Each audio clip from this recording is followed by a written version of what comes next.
What you're about to hear is the pilot of a new monthly show we want to do called TransMissions Declassified. It's a show we've been talking about for at least a year that will let us dig deep into a single topic with people in the greater Transformers community, including podcasters, reviewers, and others. However, it takes time to add another show, so we've decided to make this a Patreon reward available regardless of your donation level. This first show is being released on Patreon and also to our regular feeds. We will commit to making this show monthly when we reach 60 Patreon supporters. At the time of this recording, we're currently at 45. At this number, the show will be a Patreon-only show and available to supporters at every level. If we reach 100 Patreon supporters, we're going to be releasing the show as a regular podcast for everyone, including all the previous episodes, and we're going to submit it to all the regular places like Apple Podcasts, Google Play, Stitcher, wherever you get your podcasts. This first show was a blast to do, and we are really excited about the project. If you also enjoyed it and want to help make it a reality, please spread the word. Thanks a lot, and enjoy the show. TransMissions is powered by listeners like you. If you enjoy our shows and want to help support us, please visit transmissionspodcast.com/support to find out how to donate. Almost 4 years ago, a group of buffoons met on Reddit and decided to record a podcast. These morons promptly became friends and escaped to the vast internet. Today, still trying to better themselves, they survive as podcasters with a Patreon. If you like Transformers, if you have ears, and if you can make it past this intro, maybe you can listen to TransMissions. Declassified, motherfucker.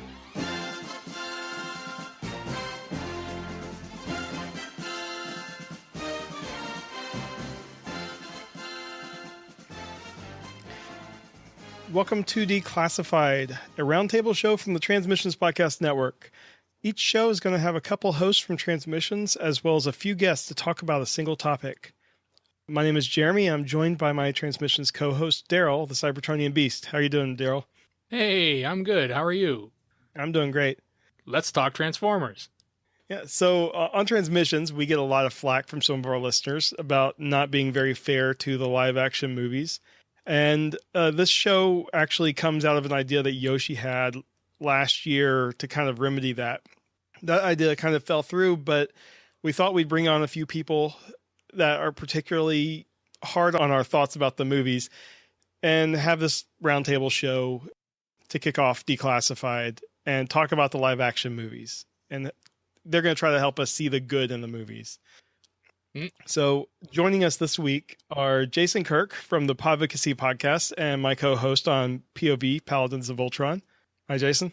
Hi, Jeremy. Can we just play that opening again? That was fantastic. I want to hear that on a loop for hours. That was great job, I can get you the Darryl. MP3. Okay, thanks. That was a great job, Darryl. That was wonderful. Yeah, no, I'm excited to come on here and talk about how not wrong, because I don't think your opinion, everyone has their opinions and stuff. I do think maybe you guys are a little too hard on them. And, Charles and Yoshi are apparently hiding from this discussion. So big ups to you two for coming on and actually, taking the punches here. All right. Also, we have Sean, a.k.a. DJ Ronan. You might hear us mentioning him in the feedback a lot. How you doing, Sean? I'm doing quite well, and actually after that intro, I'm thinking of changing it from DJ Ronan to B.A. Ronan. Pity the foo. And then finally, we have Greg, a.k.a. Tacoma Prime, who's actually been on TransMissions before. We haven't talked to you in a while, except on Twitter. So how you doing, man? How's it going, guys? I was told this is a Power Rangers podcast. What the fuck? I got my Krispy Kremes. No, I'm doing good. Good to talk to you guys again, and looking forward to changing our minds this evening. All right, well, Darryl and I both agreed to be on our best behavior, so we'll see. Let's see how long that lasts. So I guess we want to start off just with some initial thoughts on the live action franchise. What do you guys, what did you guys initially think about when, back in 2007 when the first movie came out, and, how did it meet your expectations, or, just what are some of your thoughts about it? So I'll start, I guess. So I am a little biased because I am a Michael Bay fan. I like a lot of his movies. The Rock, Bad Boys, a bunch of the stuff that he did before Transformers.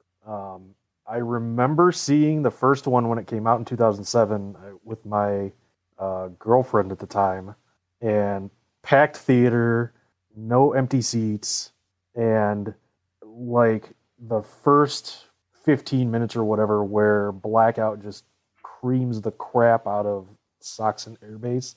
I literally, when that scene ended, I was like, that's how you start a movie.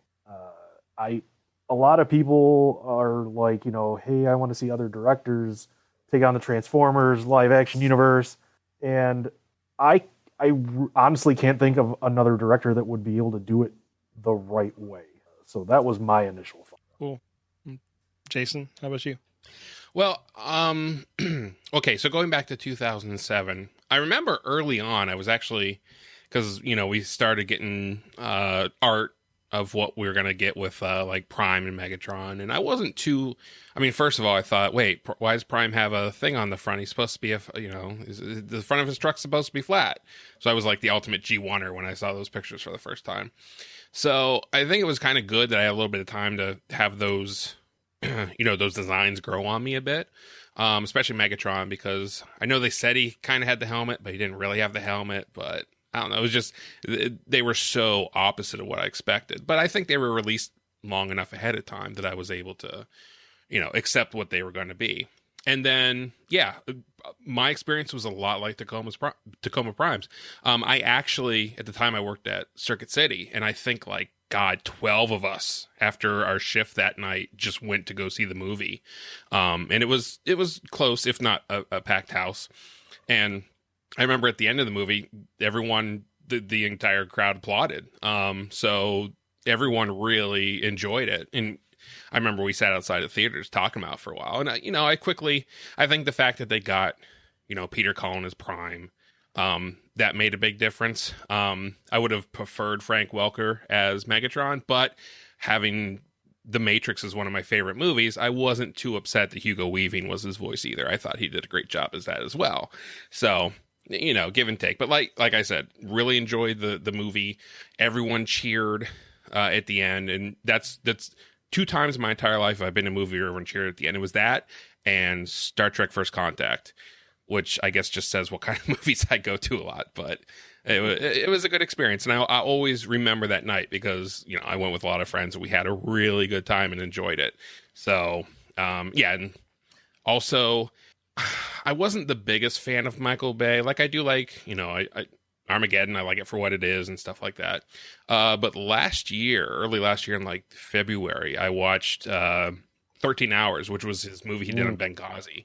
And it really put Bay in a different light for me. Because that is if you haven't seen that movie, I recommend everyone go see it. It's really good.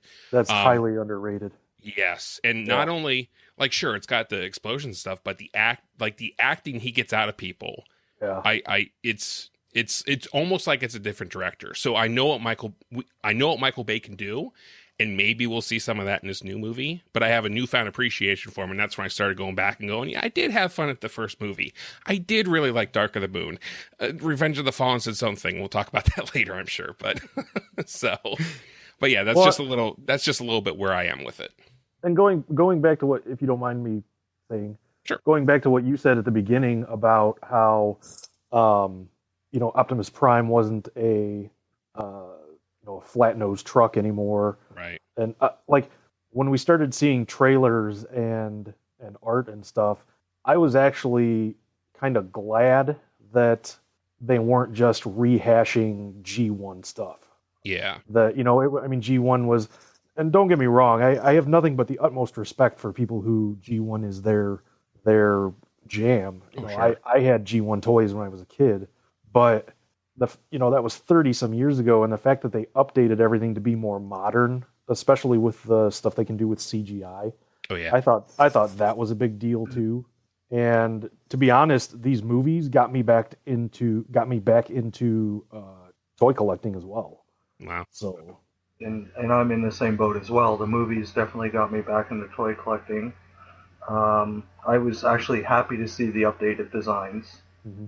It wasn't a big Michael Bay fan, so yeah, I was a little bit hesitant on the first movie. But there was a lot of nice little touches that I remember from my childhood in G1 that I'm glad that someone threw in the movie at least. Right. Yeah, I mean, personally, I do admit that the first movie is one of my favorite out of the four. I came out of that movie pretty happy. I mean, knowing that I wasn't going to get G1, it was still an enjoyable movie, especially hearing Peter Cullen. Mm-hmm. I was upset about Bumblebee not talking, but Oh yeah. you know, overall, I mean, between that and then Hugo Weaving, but I mean, he was a really big name at the time, coming off of Matrix and Lord of the Rings and stuff. So, I can see that was just a big name get that they probably wanted to do for the publicity more than anything, and that's been rectified now because Frank Welker's back doing Megatron. Nice. But yeah, I mean, the first movie I enjoyed it, and then we'll talk about the rest of them. Darryl, what about you? Well, I have to agree with one of the statements said earlier about the first movie when Blackout attacked the army base. That was a killer scene. It was awesome, and that was the first time you got to see one of the new Transformers, the new what would be called Bayformers eventually, and it was pretty awesome. The first movie does hold a lot of nostalgia for me at this point, because I mean, here we are 10 years into it, and I can recall hearing about them making the movie or going to make the movie, right? And it being maybe 2005, and I hearing that they're going to make a Transformers movie. What? It's going to be live action? What? Okay. How are they going to do it? What's, and questions, my brain just started, flying through ideas. So, once the movie started being in production and clips of things started getting leaked out, I probably on a hard drive somewhere, I still have a clip of some kind of animation of somebody transforming. It never got used in the movie. It was just a car on a road somewhere with a human standing in front of it, and it transformed, and that was it. And it was really quick. But yeah, there was that, and that got me really excited about the way that the cars and everything would look. But as far as I do really hold the first movie at a higher standard than the other ones, because it was the first one. And yeah, but the rest of the movie franchise, we say our opinions on the show quite a bit, but I do enjoy the movies for what they are, and they're fun. I am kind of looking forward to this next one, is going into it with kind of an open mind, but also kind of a blank, popcorn movie kind of a thing. If I go into it thinking this is like Battleship or something like that. Right. All right. Well, Sean, did you have anything else you wanted to say? Because you didn't really talk a lot. Well, like I was saying, Sean talked enough. Really? No, I pretty much agree with everyone. It's the first movie was, everyone had to tell me about it because everyone knew I was in the Transformers. Mm-hmm. So everyone was knocking on my door and telling me, "Are you going? Are you going? Are you going?" To the point where I was working a pretty shitty job. So I played sick and went to go see it first day, and left that movie with a big smile on my face. I knew going into it, it wasn't going to be the 80s cartoon. I knew it wasn't going to be Beast Wars. I knew it was going to be something different. Being live action, like I said, I was a little worried that it being a Bay movie. I was also worried about the CG. A lot of CG movies at that time were hit and miss. Yeah. And I'm glad that there wasn't so much of the uncanny valley when it came to the robots in real life situations. So I thoroughly enjoyed the first movie and still do. And it's funny that you thought the CGI would suck, because the CGI in that movie is probably some of the best CGI ILM has done to date. Yeah. It turned out fantastic. Yeah, I think that's one of the things that you can't really complain about the movies, regardless of your thoughts on Michael Bay or the plots or anything. I mean, the CGI, particularly mixing the robots and the humans and stuff, it's pretty seamless. Right. That was my main concern, and that's why I was glad it was seamless. I actually got lost in the movie, which is nice to happen. Yeah, for sure. Cool. Well, before we get into more of the movie stuff, how about we move on to some of the movie toys? Darryl, I think you were going to lead this section. Yeah, well, the movie toys definitely have an audience of their own because they're very different from everything else we've ever seen. They obviously follow the movie aesthetic, and they can be a bit challenging to the audience that's normally picking Transformers up off the shelf. I want to touch base with everyone here and find out what all of your opinions are and experience has been with the movie toys, because they can be fairly complicated. And yeah, what are some of the ones you've picked up? Have you had trouble? And do you find that they match the aesthetic of the movie well? Tacoma. So I actually, the first movie toy that I got after seeing the new movies was Revenge of the Fallen Leader Class Optimus Prime. When the first movie came out, I didn't realize, I hadn't got back into collecting yet. I didn't realize that they had toys for it. Mm-hmm. And so when the second movie came out, I happened to see, a whole wall of Revenge of the Fallen toys, and picked up Leader Class Optimus Prime, and then of course I had to have Megatron. Mm-hmm. And those were I think Revenge of the Fallen and Dark of the Moon probably had the best toys from the movies so far. I collected darn near every toy from those two lines. And I still have my Revenge of the Fallen Optimus Prime. I still have, I do have a Leader Class Brawl, and I have Leader Class Starscream, which I think he was actually a Hunt for the Decepticons line toy. But I mean, it's his movie, toy character, whatever. Yeah. But they're definitely challenging. A lot of them I could not do without instructions or watching, toy reviewers do it. Yeah.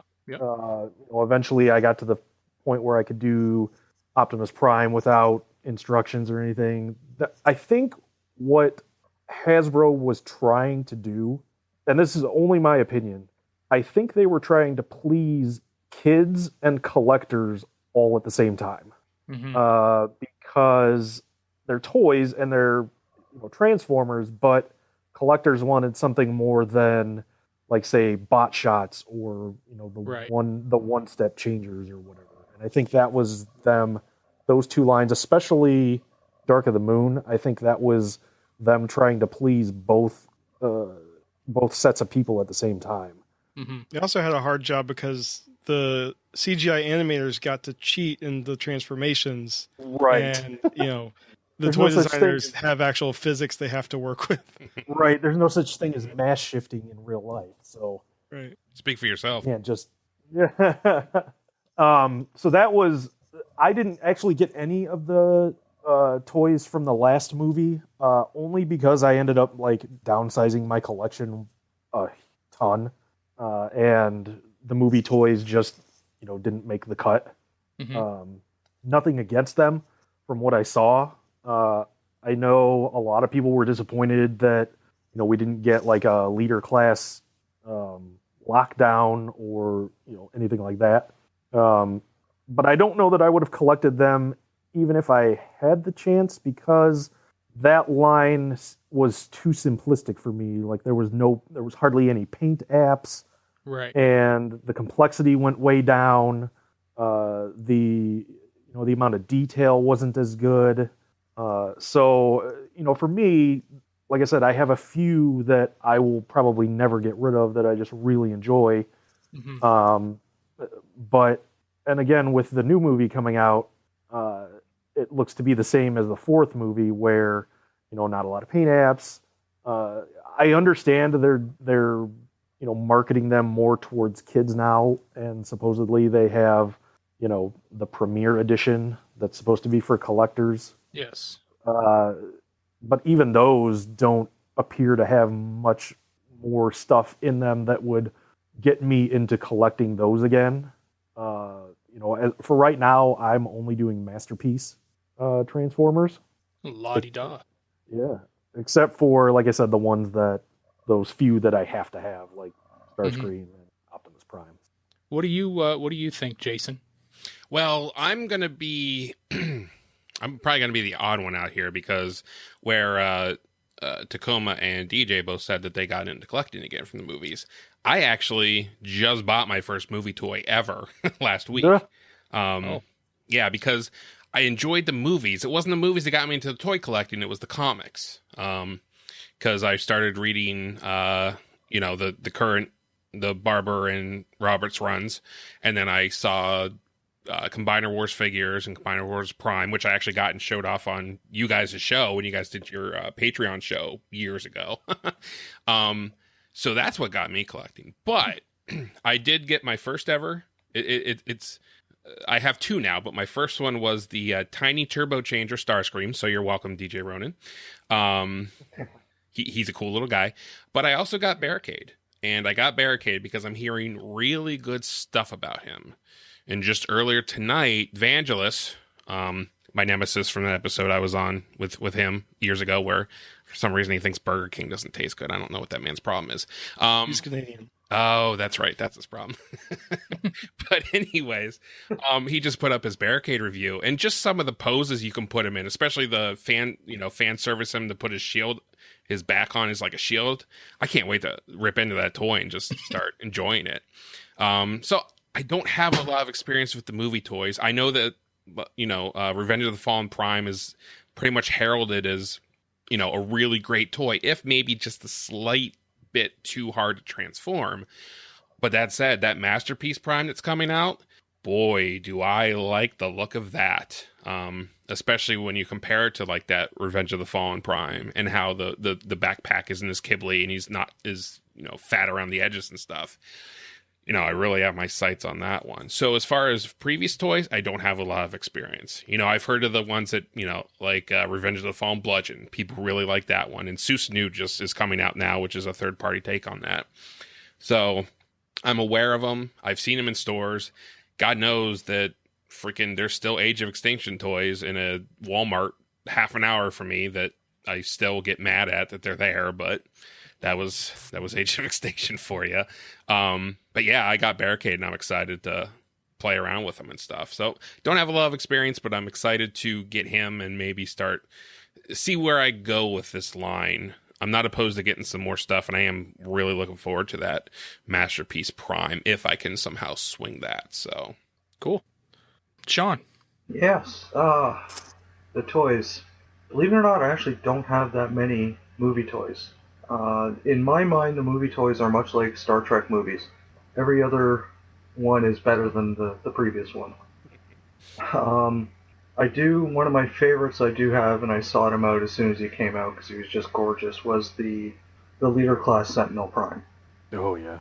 That figure alone, if you want to make the argument saying that there is no mass shifting and the engineers got to deal with physics, I'll hand you that Sentinel Prime. Somehow it turns from a brick, like a basic rectangular fire truck, to a bot with curves. It is just impressive what that one does. It'll still take me 35-40 minutes to transform it, but it's worth it in the end. Surprisingly, even though I said every movie's kind of like Star Trek, or toy lines like the Star Trek movies, I went all wild for the Mighty Morphin powered Dinobots from Age of Extinction. I don't know what it was. Maybe it was the multi-different colors. I had to get the whole line. and then the completionist kicked in me and had to get the entire Autobot lineup. Can you come down to Lewisburg, Pennsylvania, and buy the rest of the stock in that store, then, please? If I wanted doubles, maybe. All right. But the only problem I find for my collection and the movie toys is I'm a scale nut. I like my bots to be the way they were in the movies, the way they are in the TV show, the way they are in the comic book. I can deal with slight differences in size, but if Bumblebee's the same height as Prime, that irks me. And then you're dealing with the leader class Prime from the last movie. Yeah, I passed on that. Yeah. I hear you on the Power Ranger Dinobots. I mean, I bought them all too, man. They looked neat. So I mean, I'm looking at them right now. I've got what there 7 of them. It's ridiculous. Yep. So yeah, no, I get you there. Jeremy, do you own any of the movie toys?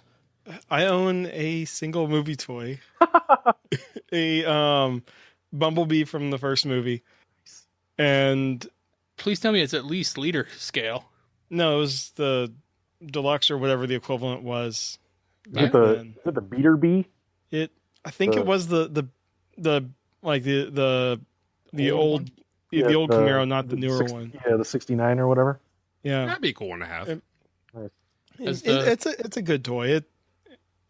It was just like came at a time in 2007. I had just finished up college finally, and then in 2008 my wife and I moved like across the country pretty much.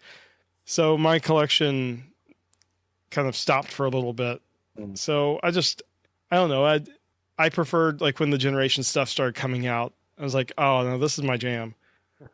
Yeah. So I don't know. I mean, it was fine for what it was. I thought it was overly complicated, and I'm like, how I did get I think one of the easier Bumblebees, but around the same time frame for a friend's son who was probably around 5 or 6 at the time. And he kept bringing it to me. He's like, transform it into the car, transform it into the robot, because he couldn't do it. Right. I'm like, they really need to start reaching out to the younger kids and making them more accessible. And, they're doing that now. But that was just, the thing that stood out was just, I thought it was too complicated for what it was. Mm-hmm. Let the leader classes and, stuff be the more complicated toys. No, I agree. I'm trying to think back on when, on the movie toys that I've bought in store. And because of the affinity and the fondness that I had with the 07 movie, I did buy Leader Class Optimus. And I still have him in his box. He's been opened and messed around with, but I still keep him in his box. But for whatever reason, I think that when I look back on it, the movie toys for Revenge of the Fallen and Dark of the Moon weren't as good. I was working in Toys R Us during Dark of the Moon, and the toys, they weren't great. I do recall there was a couple standouts, one of which was Skyhammer. Great toy. Oh, yeah. And I've been able to find one and put him back together and complete him, and I've got him, and he's great. And they've subsequently reused him for Age of Extinction Drift, which was an odd choice, but whatever. But looking back on those other movies, Revenge of the Fallen toys will always be remembered for Leader Class Optimus and Leader Class Jetfire. And the combination between the two that was overly complicated, but was so awesome when it was done. Mm-hmm. Now, I do have a Leader Optimus that I did piece together from a thrift store find. Value Village? Shut up. Not a sponsor. Not a sponsor. And I'm still looking for a Jetfire, but I'm not like actively searching it out. But if I find one, I find one. But the Dark of the Moon toys, I do remember thinking like, okay, well, there's that Shockwave from the movie. It doesn't really look great, but if it goes on ridiculous sale, I might get it. And it did, and it went down to like $9 or $10, and I still didn't get it. And I'm glad I didn't, because I keep finding them in Value Villages, or I keep finding them in, at the comic book store. And if I wanted one, I could get one for real cheap right now. But the Age of Extinction toys, they did seem to take a step up in quality. Now, some of them, the smaller ones, the scouts and stuff like that, they weren't overly great, and generally I don't buy a lot of those anyway. But the Dinobot toys, they were good, and I have enjoyed those. I'm looking forward to the Age of Extinction, the Last Night toys. The ones that I've seen so far haven't really gotten me all excited. I mean, I have heard good things about the Barricade, but I mean, they're $30 here in Canada, and I'm not gonna spend that on a deluxe size toy. So until they start going real low in price, they'll sit at the store.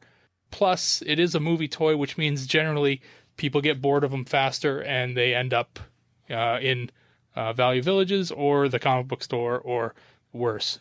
So I'm sure I'll have other ways of finding it. But yeah, no, I am looking forward to seeing what some of the later waves of these will come looking like. But yeah, no, the toys are cool. Can I just say I'm super excited about the fact that there's going to be like a huge set of Darryl complete movie toys. Like, that excites me to no end that this is the thing. All purchased from Value Village. That's right, not a sponsor. Yeah. Instead of and this is in relation to your looking for a Jetfire, there was a third-party company that made a add-on kit for that Leader Class Optimus Prime that basically did the same thing but looked way better. Yeah. I actually have it. It's called Fans Want It. Oh, really? So it basically put all the Jetfire bits there, but didn't actually. Yeah. It wasn't a Jetfire. Yeah. I can look it up. It's cool. Yeah, Emgo did a review a couple weeks ago of it. Yeah, if you search like Fans Want It, Jet Power upgrade. Okay. It's basically just like an add-on kit that it doesn't become Jetfire or anything. It's way more movie accurate than the toy was. Cool. And a lot cooler looking. I might be in for that then. Well, again, it doesn't have to do the same physics, so it can look a lot better. Right, exactly. But I do disagree with you though, Darryl, on the Dark of the Moon toys, because I remember that was when we got Sentinel Prime, we got a Leader Class Ironhide finally, we got a Leader Class Bumblebee, and we got a Leader Class Ironhide in the first movie line. Did we? Yeah. Was it good? See, I didn't collect the first movie. There was a very few amount of Leader Class toys in the first line, but Optimus, Ironhide, Ratchet, and Bumblebee were and I believe a Jazz was part of it as well. And then Megatron and I don't think Starscream, maybe Starscream. But yeah, Sorry. No, go ahead. I was done. I also think that we've gotten gypped on some characters. Like from the first movie, everybody wanted a Leader Class Blackout, and nobody has put out anything except Hasbro put out like I think it was a Voyager class. How big was the Blackout that we got? Because we just had Voyager one at class. The comic book store that we had, and I mean it had a little Scorponok that went in the back, and was that not Leader Class? Because it was fucking big. No, it was a Voyager, I think. It was a Voyager, yeah. Okay. But the one thing with the Dark of the Moon toys that you can talk about all the great Leader classes, the one thing unfortunately we got with the Dark of the Moon toys was the mech tech weapons. Oh god. Right. Yes. But then like the same thing, like we got no Leader Class Blackout from the first movie, and then from Dark of the Moon, everybody wanted like a super awesome Shockwave, and we got a Voyager class. Right. I think Hasbro just dropped the ball on some of that stuff. And they will ever change that. Mm-hmm.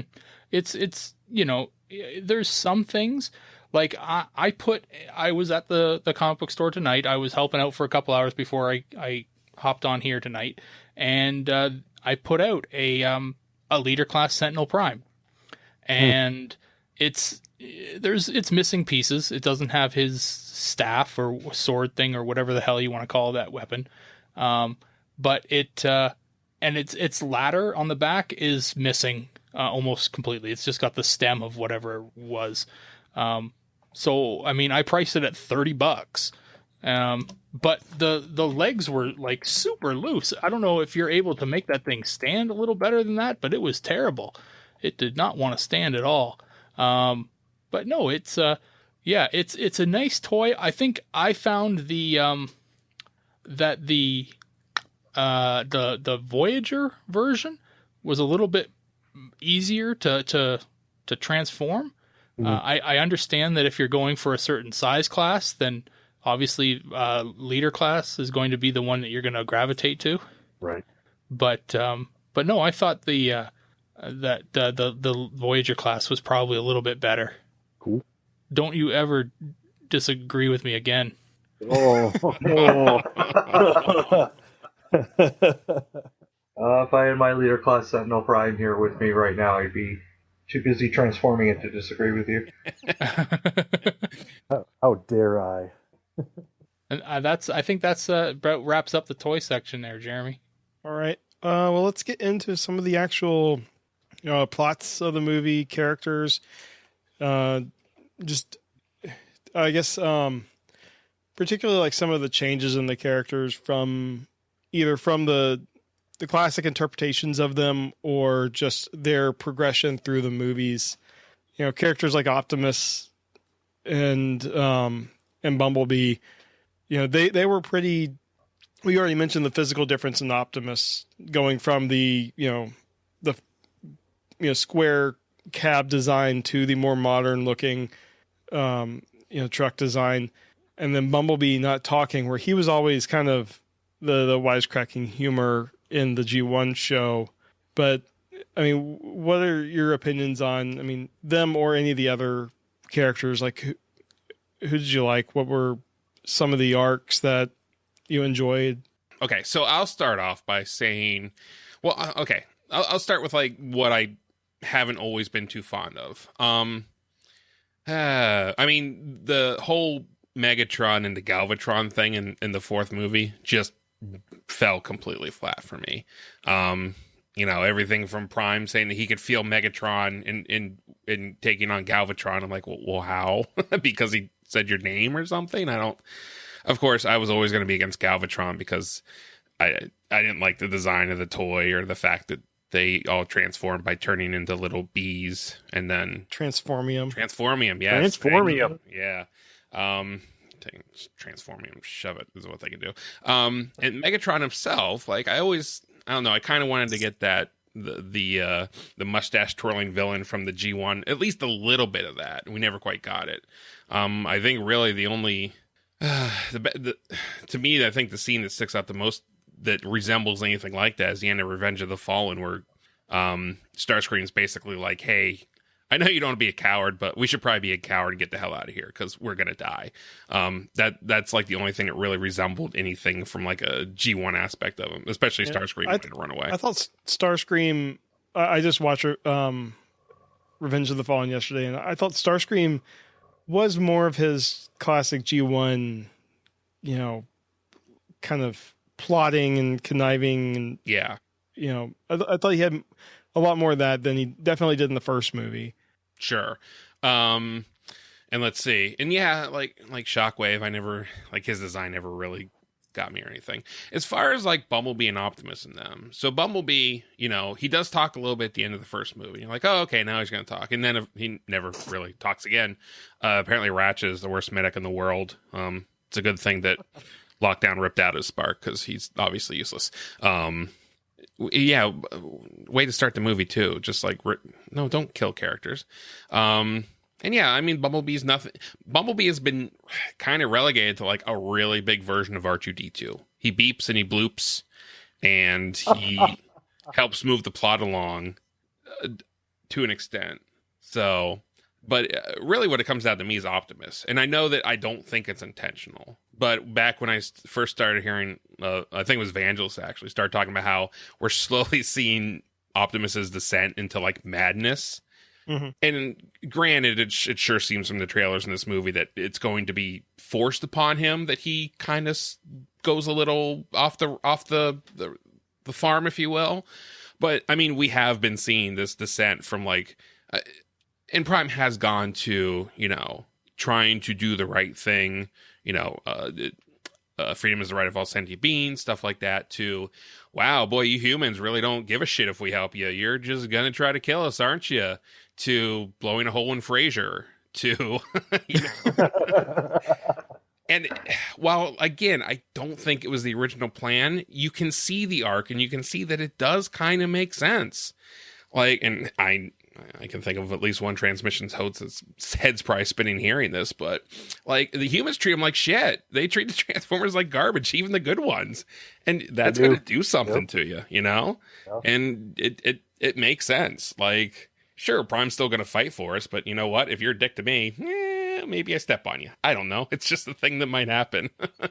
But, and I think just one other thing I'll add is something that always surprised me, because I never really got Ironhide. Like, Ironhide just seemed a little too, like, you know, the roided up guy who just wants to kill everything.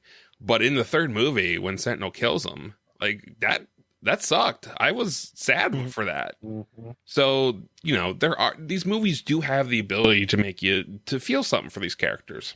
I mean, Jazz in the first movie. Yeah, I mean, there wasn't... You don't really get to know a lot about Jazz, but then, I mean, still just see Megatron just rip him in two. Right. And then, and I can't remember who pointed out recently, and of course, Prime's holding like his two halves at the end of the movie, and like it's almost like off screen, he just tosses him aside at the end, because it's like, just like, oh, poor Jazz. Anyway, is Bumblebee talking yet? What do you say, Bumblebee? And also, how cool would it be if, like, at some point in this movie, Bumblebee gets a voice and Will Friedle just starts swearing or something? I hope that happens in the next movie. So, you know, I think if you look, you can see the stuff that makes sense in these films. I totally buy, as much as I will 100% admit, this was not what they started out thinking with the first movie. I can totally buy Optimus's arc, how he just... I don't think movie one Optimus is susceptible to having his mind turned against everyone, but you know, post 4 movies seen some shit Optimus can easily be turned that way. And I do think that is something that, again, not the original plan, but something I think they did do a pretty good job with. I'll jump in here. The movie arcs for me, I've never been a good guy. If you guys ask me, if you put me through the Transmissions rapid fire questions, my answer is Decepticon. People argue that too many humans in a movie, argue there's too many Autobots in a movie. Fan of Starscream. Jeremy, you said it. The second movie, that was Starscream to me. I was a little fanboy in the movie theater, just listening to him grovel. I was so happy to see that.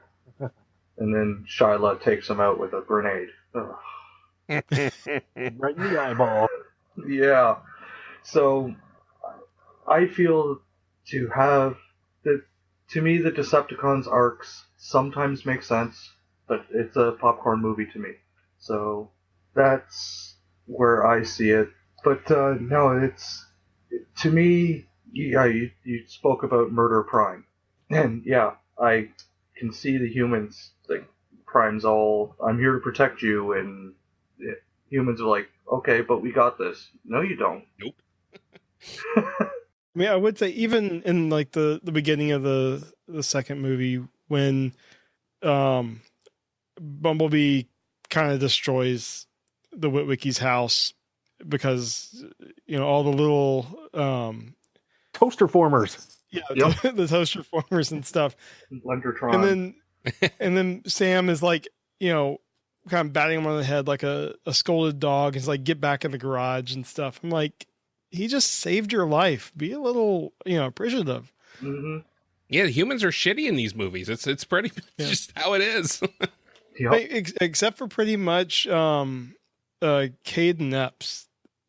I think they're pretty much the only two that kind of, you know, respect the Transformers because they're soldiers. Yeah, the military people treat them just fine, but it's you know, the non-military people, the government people, the Frasers that want them, you know, taken out. So they bring in Bosch to run Whisper sale or whatever the hell it was. So, yeah, government bad. Boss, another great show. Yeah. My face is my warrant. I forgot about that. I'm going to use that line next time. I forgot about that too. That's awesome. So I'll chime in here. I tend to agree with Jason. So Optimus Prime has always been and always will be my favorite Transformer. I don't know why I gravitate to him. Maybe it's because he reminds me of like the military of what? You like to watch your heroes die. Yeah. But they're coming back to life. I mean, come on. I think because he reminds me of like a military general leading his soldiers into battle, and I'm a big fan of the military, and my dad was a Marine, and so I maybe that's it. I don't know, but originally Peter Cullen based the voice that he did on his brother who was a Marine. Right. So that's probably got something to do with it. But he will always be Optimus Prime will always be my favorite Transformer, hands down. And I really like the arc that they are taking with him. Like Jason said, his descent into madness is just that to me is my favorite part of the movies. Like if he was just goody two shoes every single movie, and even though the humans treat him like crap, and he gets murdered, stabbed in the back by Megatron, he was still pomp and circumstance or whatever. I wouldn't like that, because I mean, even the Transformers are robots, but they still have the ability to, from what we can tell, obviously they can't cry or anything like that, but they have quote unquote emotions. And so, watching Optimus get his ass kicked over and over again, it's intriguing to watch him, just go from save all humans to fuck these guys, and then fly off into space and freeze. I'm not. Bumblebee to me is just, he's basically there for the kids, in my opinion. He should talk. I totally agree. The fact that he doesn't, he's getting his own spin-off movie next year. For God's sake, they're not going to have an entire movie of him not talking, are they? That to me just is ludicrous. Well, I think it's a prequel, so I don't think it's a prequel. Yeah. Oh, okay. So we had some news on that recently, like rumors. I think it's definitely going to have him talking. Oh, okay. Before the. Oh, that's right. It takes place in like the 80s or something, right? Yeah. The whole Megatron Galvatron thing, I wish it had been done differently, but I don't dislike 100% the way that it was done. But again, they have to do with it what they can. And then like humans, I don't think we're ever going to see a Transformers movie without humans in it. No. If you look at other shows like The Walking Dead, the main title is The Walking Dead. It's about zombies, but there's, the focus isn't the zombies, it's the humans. Now, the writing on that show is probably better than what it is in the movies, but I'd argue that. But I don't think the writing in the Transformers movies is the worst that it any movies. That's my take. Okay, well, I mean, you brought up the humans, so let's talk about some of those. I will say probably the best human character out of all the movies is Sam's mom. I mean, strictly for like the outtakes at the end of the movie. Yeah, that's hard to argue. Yeah, I can't argue that point at all. You're right. She very I don't much, know, man. She very much has a Kitty from That 70s Show vibe to her, so it works out pretty well. Yeah. That's funny.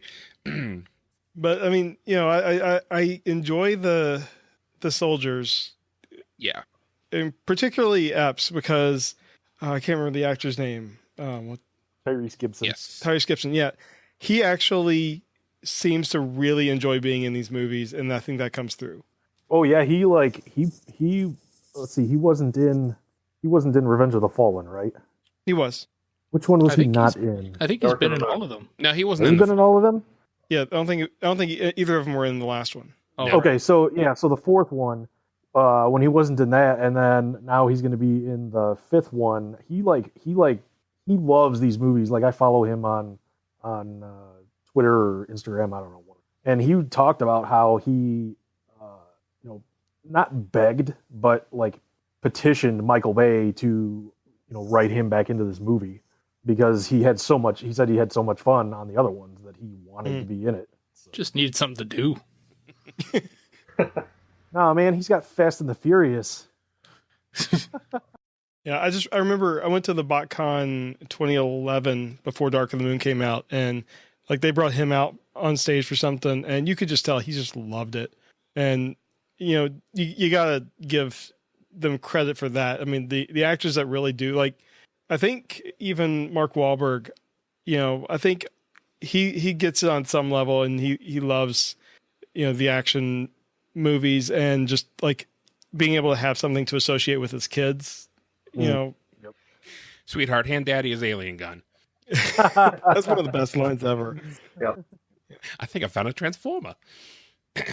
And that's one of the worst ones. Yeah, but if you picture his character from The Departed saying it, it's so much better. Oh God. Oh man. I think I found a motherfucking transformer. What are some of your other favorite human characters? I liked. Oh, jeez, what was his name? Somebody else talk because I'm gonna have to find out this guy's name. Oh, Simmons. Yeah. Oh, Totoro. Totoro, that's his name.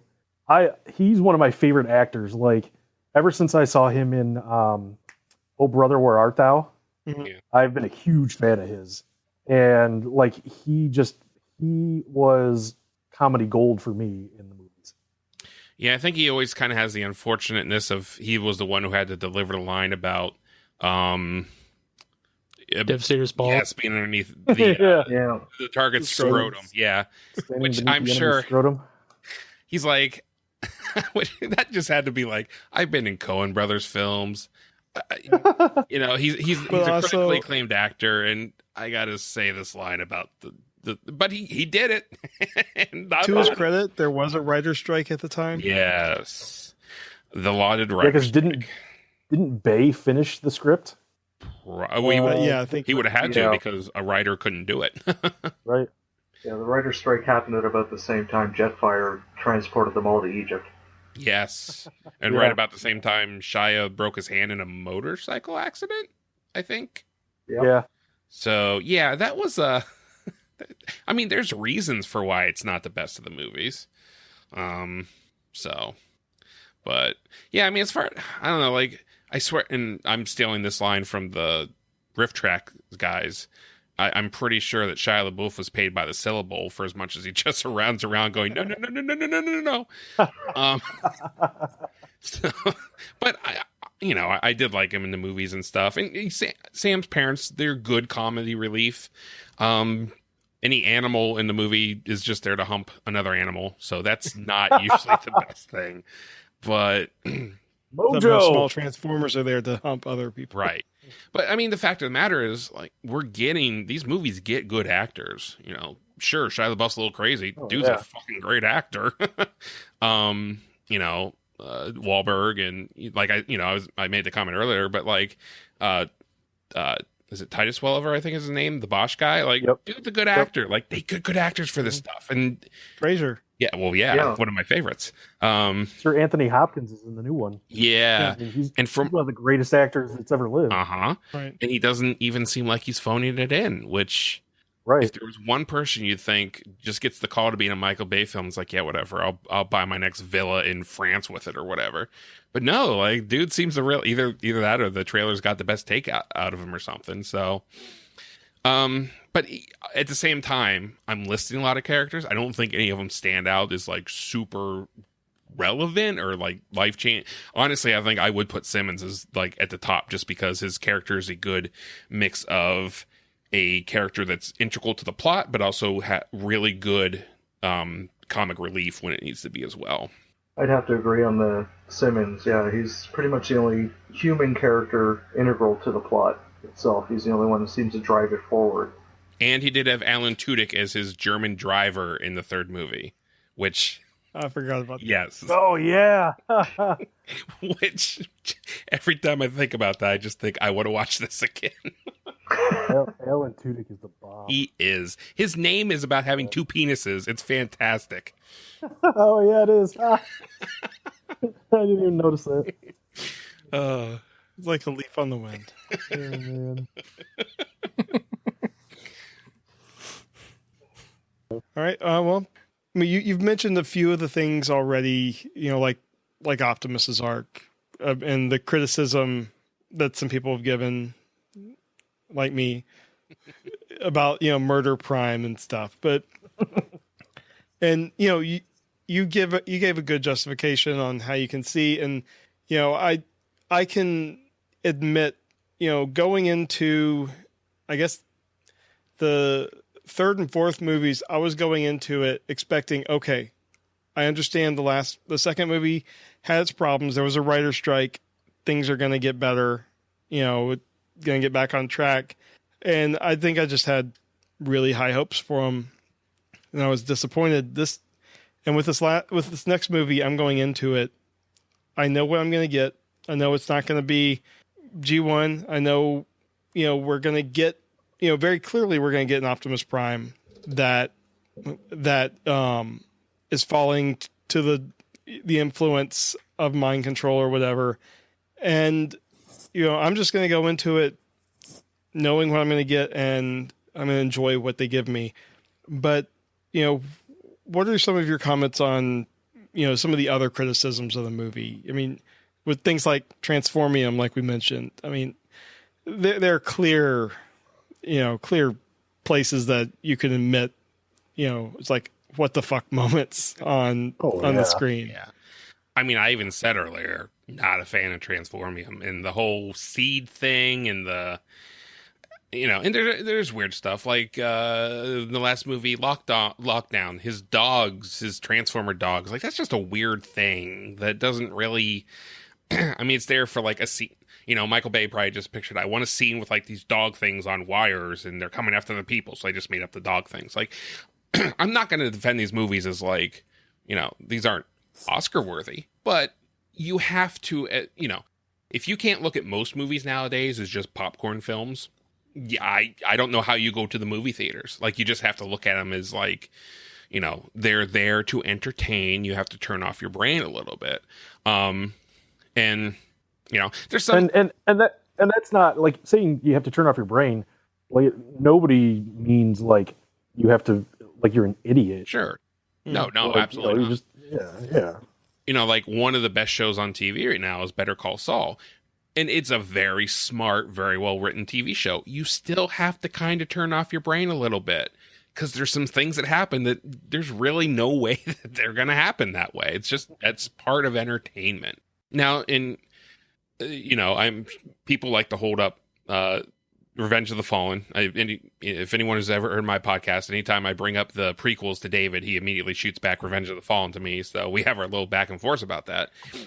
My experience with Revenge of the Fallen was weird because I lived in Arizona at the time. It was my first chance to see a movie in IMAX, but my friend who I was going with showed up late. So we got to the movie late, and we got the worst seats in the theater.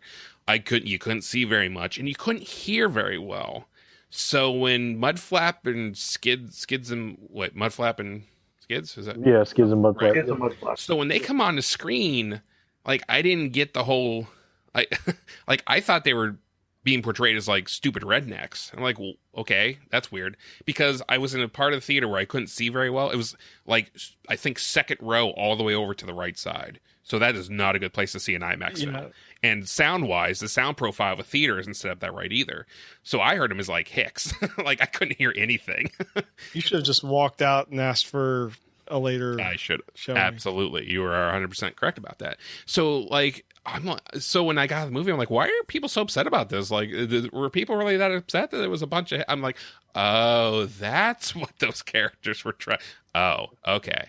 So Revenge of the Fallen for me has always been a weird thing, because I saw it in not in not the best, conditions. And when the Blu-ray came out, I bought it and watched it that way. So I'm not going to try to defend the film that had trouble with the writer's strike. The writer's strike screwed up a lot of stuff. Any number of TV shows. We just barely missed another writer's strike. They actually missed their deadline by a day and still survived the strike. Otherwise, half the shows you watch on TV right now wouldn't be on next fall because no one would be around to write them. Writer's strikes suck. And then they came back with Dark of the Moon. I love Dark of the Moon. And I was reminded of that. I'm not on Facebook now, but back when I was, it did one of those, memory from 3 years ago. Here's your post. And I had a post about how much I love Dark of the Moon. I was like, holy shit. I did like Dark of the Moon. I had a lot of fun in that movie. So, and again, I don't know. I think what it comes down to as far as the criticisms of these films is, I'm a dad, so I have a kid. I have bills. I have to go to my job every day. I got better things to do than sit around and nitpick the Transformers movies. I'm either going to enjoy them, or if I didn't, I just wouldn't watch them. And then I wouldn't even be on this podcast. So that in and of itself would be a terrible thing. But, sure, they're not perfect, but they're better than, there was a King Arthur movie released 2 weeks ago. Guess what? I don't think it's going to be in the theaters for more than another week. It made like $10 million. And it was a big budget film.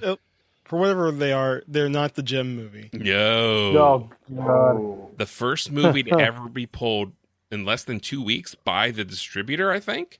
Oh, Yep. really? Oh, yeah. Well, it didn't even make 2 weeks in the theater. The distributor pulled it that quickly. That was amazing. So there you go. Transformers is not... Well, it's the best Hasbro movie property because G.I. Joe hasn't been that successful, even with The Rock. And, In Battleship. Oh, God, Battleship. Although I haven't seen Battleship. See, I liked Battleship. Well, maybe I should watch it because, like I said, I'm a reformed Bay fan now. So maybe I'd Go like it. into it with low expectations. Okay. And it's just like Transformers. It's a popcorn movie. Right.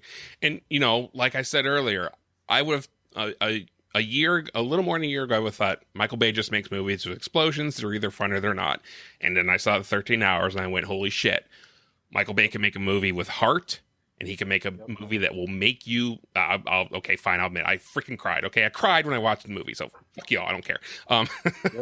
Yep, I did too. He can do it. So I don't think we're going to get that out of Transformers because I don't think anyone wants to cry in Transformers, but it's a thing.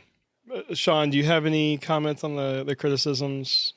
I pretty much, Jason hit just about every nail on the head there. It's, people think too much into it.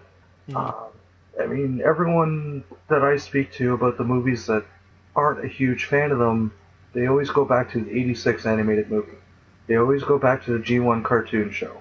They go 20, 30 years back, and they said, this is not my Transformers. I know plenty of people with children that have had their children see the last 2 or 3 movies. You speak with them, that is their Transformers. Mm-hmm. They will defend the live-action movies just as much as a G1er will defend the 86 movie. Yep.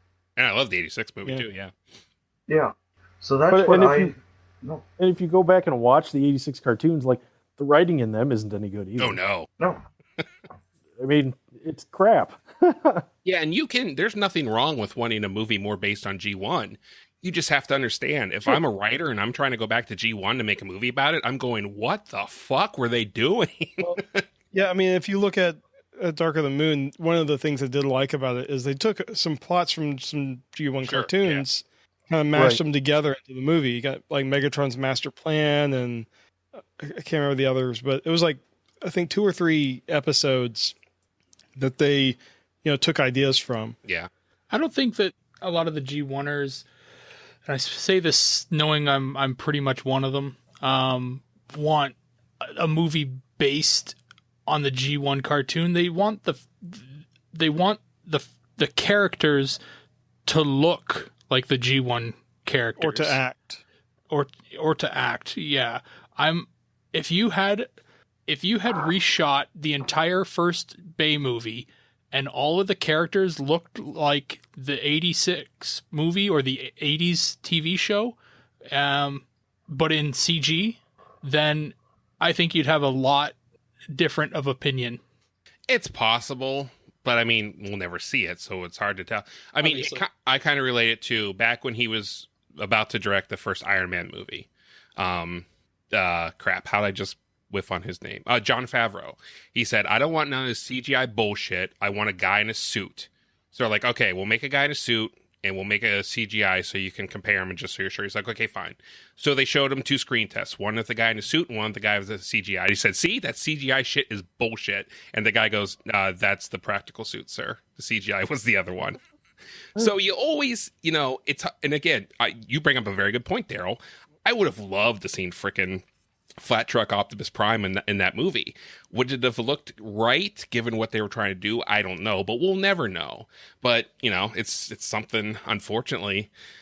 And we did kind of get a G1 look to him in the beginning of the last movie. So they give the nods, and actually that was a really good design. So I think that might actually speak to your point a little bit, because in that toy, we didn't mention this in the toy section, but everyone frickin' loved that Invasion Mode Prime. I think it was one of you guys' toy of the year when you did your end of year vote thing.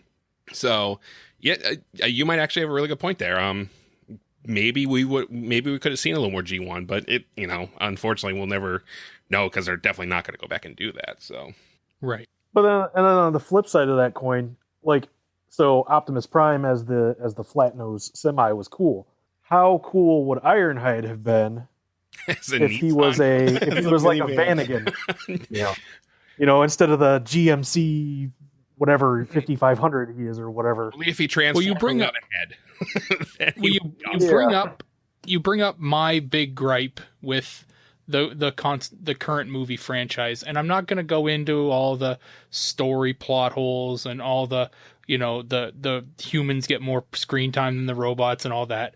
It's how the movies are constantly getting more and more sponsorship and more product placement and that kind of stuff. The entire fleet of Autobots were GM vehicles in the first movie. Yeah, right.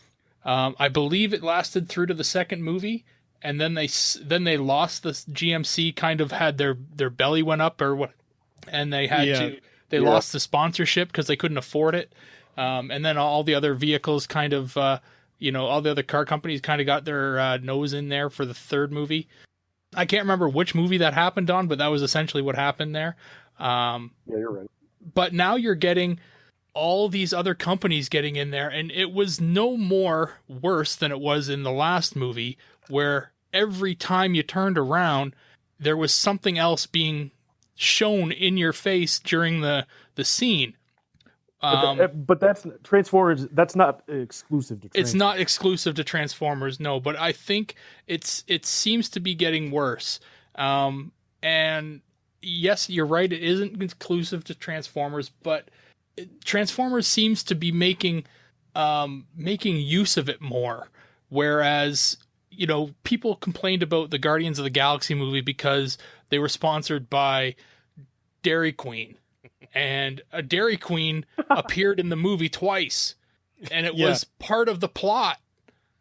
That they had to have something to do with the Dairy Queen. Okay, well, that's something. There was probably something else in there. I honestly didn't notice it, but you're sure as shit. I noticed the Bud Lights that spilled all over the fucking road in the fourth Transformers movie. Or in the first one, you had the Xbox. Exactly. The Mountain Dew. Right, but right. So would the movie have been any better if the Mountain Dew dispensing machine was Mountain Showers instead? No, I want to fucking see Mountain Dew. I don't want to see generic citrus soda. I'm fine with one in a while. I don't need constant. Yeah. Okay. Promotion. Every scene. Right. Yeah. Because then they went to China, and all the sponsorship became Chinese products. Now, that's with every movie now too. Oh, yeah. Exactly. Now I can't read them, so I can't tell what they are. But they're there. It shouldn't bother you if you can't read it. You've got Stanley Tucci drinking fucking milk on the top of a building, right? Who drew? I'm just, Well, it would have been got better if this it was bomb, and I'm going to drink some fucking milk here. It would have been better if it was blue milk. But I would like time to say we'd like to thank our sponsor, Value Village. But I just think it's getting ridiculous.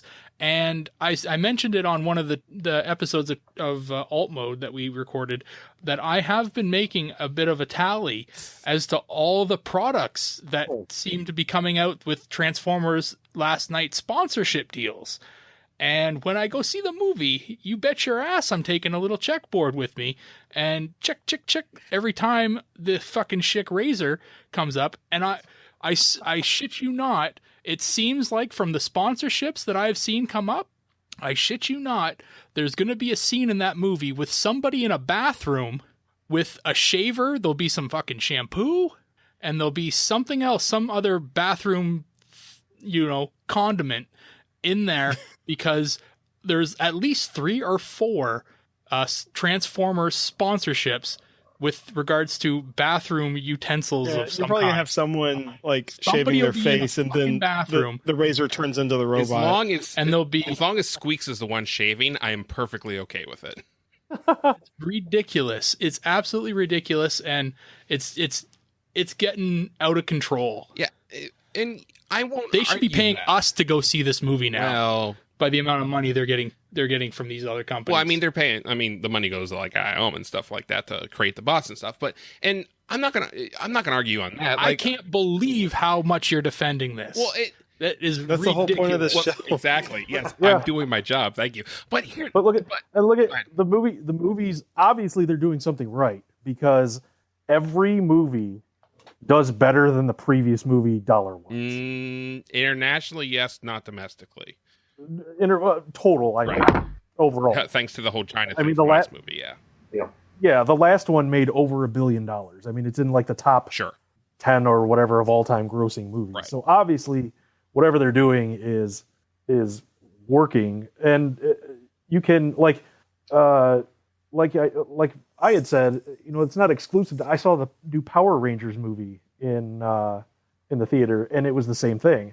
But I didn't I don't think it was enough to take me out of my element in the movies. And same with Transformers. There's when you walk down the street anymore, you're going to see somebody walking around with an Xbox, that they just bought at Best Buy, and a Mountain Dew machine, and if you see somebody walking down the street with an Xbox, that person's about to get mugged. That they just walked out of the Best Buy with. I mean, people walk from the store to their car. That's true. I mean, it's no different than real life, in my opinion. And this is just my opinion. I said, I think where it sticks out is where it's like a brand you don't normally see a lot of, and then suddenly it's everywhere in the movie. Well, I think Daryl brings up a good point. Like, there can be too much of it. There absolutely damn can. right I do. But that's what we're talking about when we say you gotta turn the brain down a little bit, Daryl, because you're already going to this movie going, I'm gonna check mark every fucking thing I see, and then you're gonna come out of the movie and you're gonna go, see, I was right. There was so much product placement. It's gonna be like, what happened in the movie? I don't know, but there was so much product placement. Just take it back a notch, dude, and enjoy yourself. So one of the biggest complaints that I hear is one that Daryl brought up already, and another one is the humans get too much screen time, and the stories, the plot sucks. I think that, so the first one, the humans get too much screen time. You're never going to have a Transformers movie without humans. It's just not, when they make them completely different than the G1 cartoon. Yeah, the G1 cartoon had humans in it, but they weren't quote unquote the focus of the movie. You're not when they're intertwining the Transformers mythos into human, existence. Case in point, the Last Night is going to go with King Arthur and the Knights of the Round Table, and you have to have humans in the movie for that stuff to make sense. Can't wait to see how they fix that. The other thing with the stories and the plot hole, the plot's not be. I think we have become spoiled by the Marvel Cinematic Universe, because those guys have, and everybody is getting to the point now where they're writing their coattails. Kevin Feige or Feige or whatever his name is. You got it. Feige, back in, what was it, 2000 or 2000, I don't know, whenever the first Iron Man movie came out. I think. Okay. I was watching an interview with him not too long ago, and he talked about how they made the Iron Man movie, and it was basically a test. They already had all of the other movies, all the way through the end of Phase 3, basically planned out. Maybe not storyboarded, but they had like ideas of what they wanted to do, how they wanted to do all this, and how it would all intermingle. Transformers doesn't have that. They started with Transformers. It did well, so they did another one. It did well, so they did another one. Now they have a quote-unquote cinematic universe, and they brought in a whole bunch of writers to flesh that out. But the Marvel movies are basically, I think they've spoiled us because, like I said, they've had all of this figured out since the very first Iron Man movie, and that has given them so much more time to hash them and make them better and make them all intertwine correctly and work together, whereas the Transformers movies have not had that.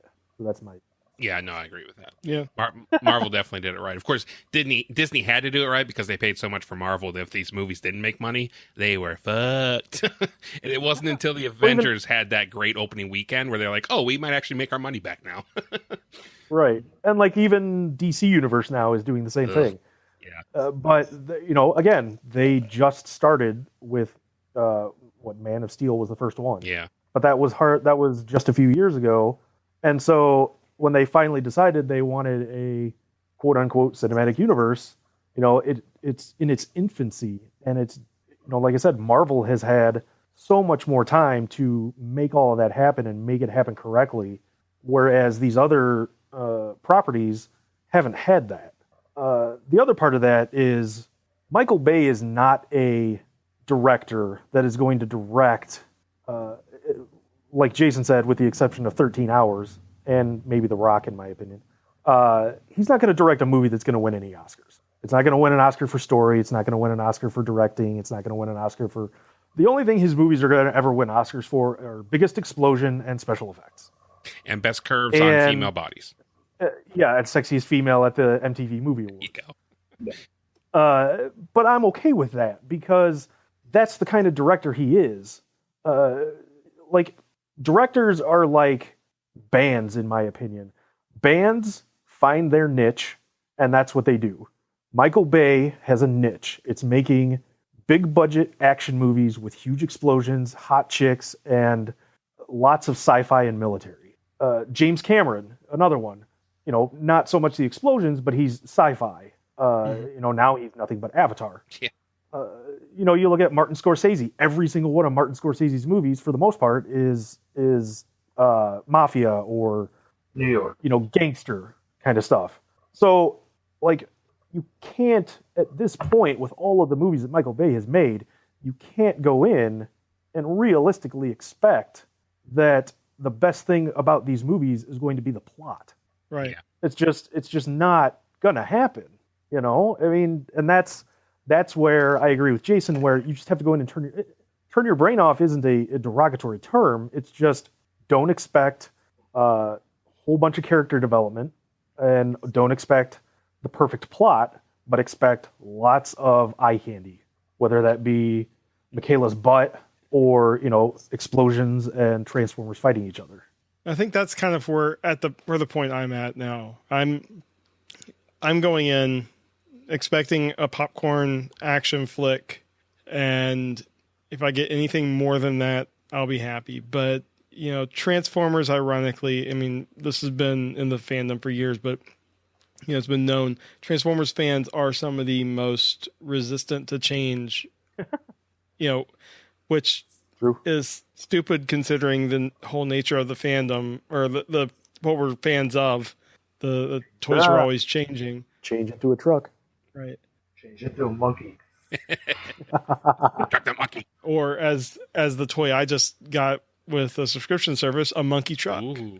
Monkey truck. Oh, Let's kind of move on to some final thoughts with The Last Night, and just what are your expectations of the new movie, being that this one is going to kind of be the launching point for that cinematic universe, and it will have some of the effects of the writer's room that happened, was it last summer, I guess?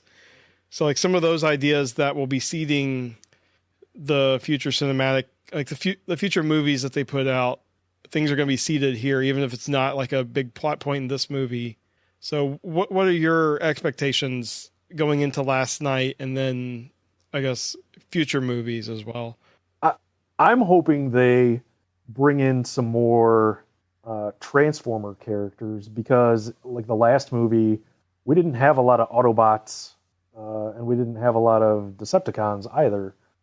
It looks like from the trailer that there's going to be quite a few. I mean, I know we're getting Hot Rod and Hound is back. Hound is back. Drift is back. I don't know how many more Autobots there are, but I know for Decepticons they brought back like a Shockwave clone. Onslaught is supposed to be in there. Megatron is back with a fusion cannon. I don't know. It's tough to say. Yeah, I don't know. I'll say my expectations for this movie are a little bit higher than the past ones, simply because this one seems to have more of a continuity based on the last one. Instead of just throwing in the characters that we saw in the previous movie with brand new storylines, brand new MacGuffin, brand new this, there seems to be an actual sequel continuity. Hopefully it doesn't fall into the trap that every studio needs to do with like how Marvel has a cinematic universe. That's going to get tiresome very quickly to me. But I'm actually hoping that it actually has continuity this time. Like a plot point from movie A flowing into movie B. So that's my big high point for this one. I'm like Sean. I am more excited for this movie than I have been for the last, well, definitely more than Age of Extinction. I didn't even see that in the theaters. I think kind of the online fandom hate kind of got to me for that one. And I will admit, it's probably my second least favorite film, but upon a second viewing, it's fine. The trailers, the fact that we're still not 100% sure, are we seeing, is that Cybertron? Is it Unicron? We're not 100% sure yet. Every trailer's a little better, and I only ever do this with movies I really want to see. I don't watch the final trailer. So the last trailer, I think that came out last week. I don't know if it's the final one, but it's the most recent one I haven't seen, and I'm not gonna. I did see the trailer on front of Guardians of the Galaxy when I went to go see it. And there's this thing that happens when I see Marvel movies, where when the Marvel logo comes up, I kind of can't breathe because I'm really excited for what's going to happen. It's an emotional reaction because these movies have been so good. I know I'm in for a good time. I had the same feeling for the Last Night trailer. Now, that could be a very bad thing because if this movie isn't any good, I'm going to be so disappointed. But there's enough there. And I have the hope that they're gonna do some brave. I honestly hope that Prime doesn't turn good at the end of the movie. I hope that Megatron has to kill him. I think that'd be fantastic. And then that would make a lot of people happy because movie Prime would be dead. You don't have to worry about him anymore. And then and Sean will be happy because then the Decepticons are the hero of the film, which would be fantastic. That would be the best part. Yeah. And maybe it'll tie into the first part, the part of the first movie where Prime called Megatron his brother. Right. Yes. Oh, Yeah. So because you got. Go ahead. Because the knights could all be brothers to each other. Yeah, and like you said, that would be a bit of continuality, which would be good for these films to have. So, Yep. I have high hopes. I have these ideas that I really want to see in the movie. It'll be interesting to see what happens if it does or doesn't happen, or how I feel if it does or doesn't happen. But the fact that I'm going into this with like the idea of there's some exciting stuff that could happen, I'm pretty pumped about it. And I mean, come on, they got Anthony Hopkins. It can't be that bad, right? And Squeaks, like the Squeaks toy is cool. Everyone loves the Squeaks toy, so Squeaks has got to be great, right? I'm grasping for straws here. I'm just saying I'm excited. So, but this is the most excited I've been for a movie in a while. You know, it's right up there with Guardians and Thor Ragnarok, which, oh my God, that first trailer, I must have watched it 30 times. I'm super excited, not just because it's a Transformers movie. I'm excited for it as a movie. So here's hoping that you're going to see a lot of pictures of glasses of whiskey on my Twitter feed if it's not any good. So I'll be pouring one with you. Yep. I'm with you. I'm super excited for this, and like Age of Extinction was my least favorite of the ones we've gotten so far. I actually liked Revenge of the Fallen more, but this one I'm super excited about. I'm a huge Marvel movie fan, just like you. You know, Guardians of the Galaxy 2 was awesome.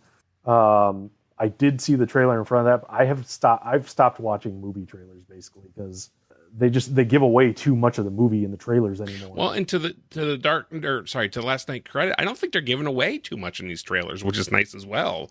There's still a lot of answered questions about whether or not we're getting Unicron and stuff like that. So they could be pulling a Rogue One where don't say that. They just use stuff that's not in the movie. Stop. Yeah, they could be, but I'm super excited for it. You know, having not seen hardly anything about it, you know, I know the gist of what it's about, but I don't. It'll be if it's really, really, really good, I'll be super happy. If it's not the greatest movie in the world, I'll still be happy. But you know, I'm hoping it doesn't take Age of Extinction's place as my least favorite. Yeah, I don't think it will, but you know, that remains to be seen. Yep. I'm just waiting for tickets to go on sale. I have the day off work already, so No. I have a babysitter lined up. So be there opening night. Yep. When's the movie review show record? We haven't worked out when we're all going to see the movie. But Darryl, what are your last thoughts on the Last Night? I have my theories as to what the gist of the movie is going to be. I am assuming it's some kind of time travel movie. It seems that way from the trailers that I've seen. Like a lot of the other guys, I haven't seen the last trailer and probably won't watch it. I do like to try and keep as much of the movie secret as I can. It's hard when you're doing a Transformers podcast to keep Transformers news out of your head. But I am a big fan of time travel movies. So if that is what they plan on doing, then I will be pretty happy. Some of the character designs that they've thrown out, I've really liked. So I commented on a previous show about the poster they threw up for the World War II Bumblebee. I think that looks fucking amazing. Yep. And if that becomes a toy, I'll have a hard time not buying that. It looks, and I'm not a huge Bumblebee fan, but like a badass, you know, World War II Bumblebee, it looks awesome. Steel Bane from the Knights era looks awesome as well. I've seen a toy of him already, so he is available. He's coming out. And he looks pretty badass as well. So, you know, there are some characters in the movie that I'm really looking forward to seeing. And yeah, so I do it to myself every time, and I hope for the best, but I do prepare for the worst with these movies. So, yeah, that's pretty much where I'm at with it. Yeah. Cool. Well, man, like I've said previously, I'm going in expecting to have a good time. I think that's about it. I mean, I'm looking forward to seeing the return of Cade and Epps. I did enjoy. I guess Cade is Mark Wahlberg's character. Yeah. Who's the other soldier? with Epps. Josh Duhamel. His character. Yeah.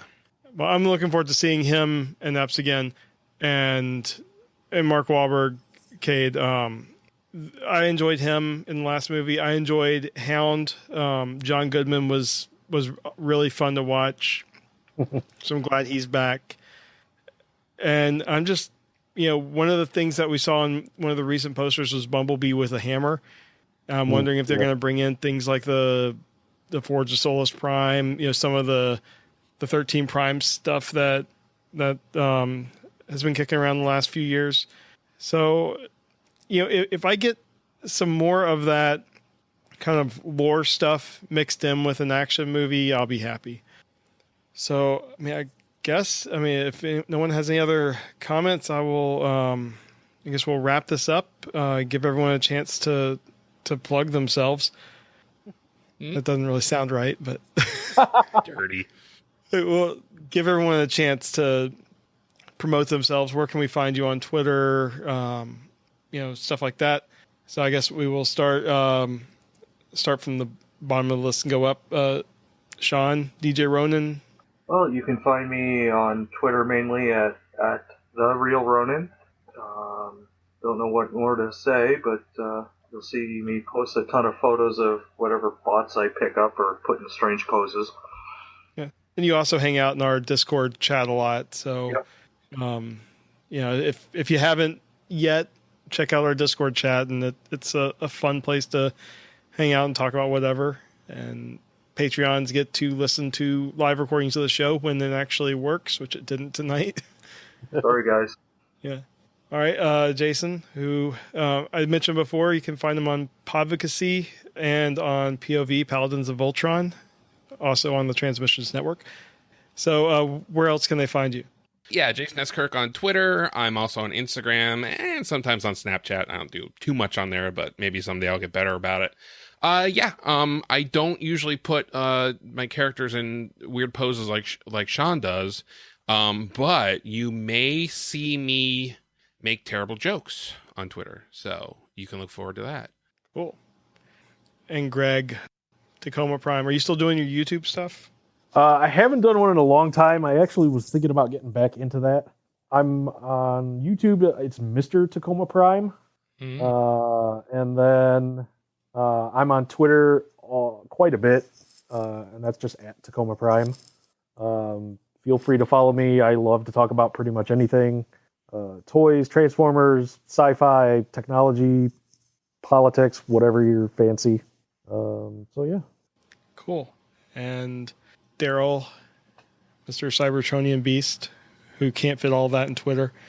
No.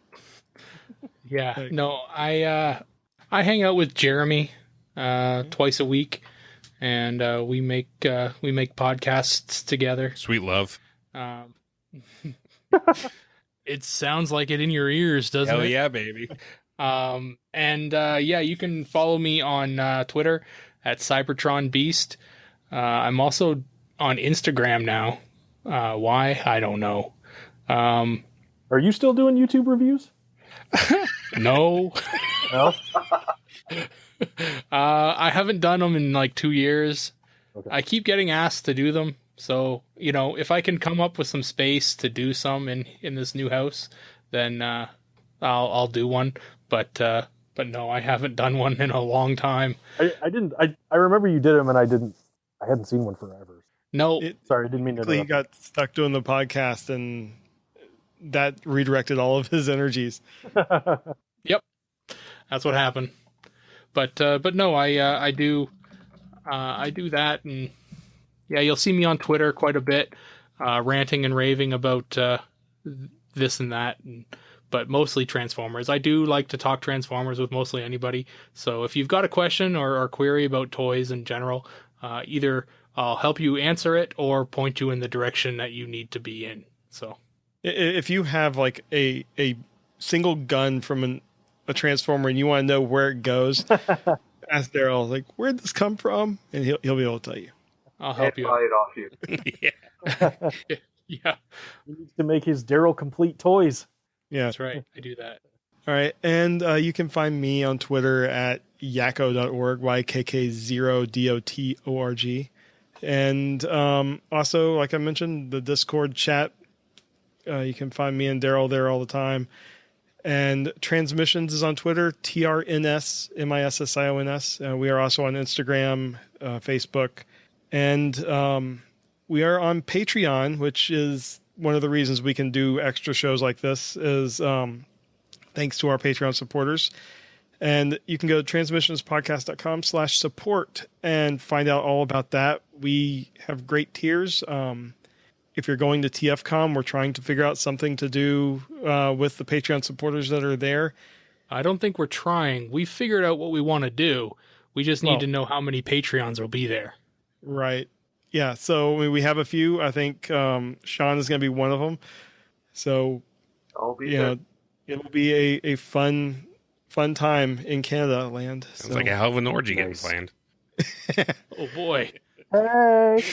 All right. Well, thanks everyone for being on our first Declassified show. And I guess we will talk to you guys later. Yeah. Thanks for doing this, guys. This was fun. Yes, thank you. Yeah, thanks. It was Proud donator here. great. Make sure you send me the MP3 of the beginning. I wasn't kidding. That's awesome. I want to hear it again. Declassified is a production of the Transmissions Podcast Network. For more great shows, please visit transmissionspodcast.com.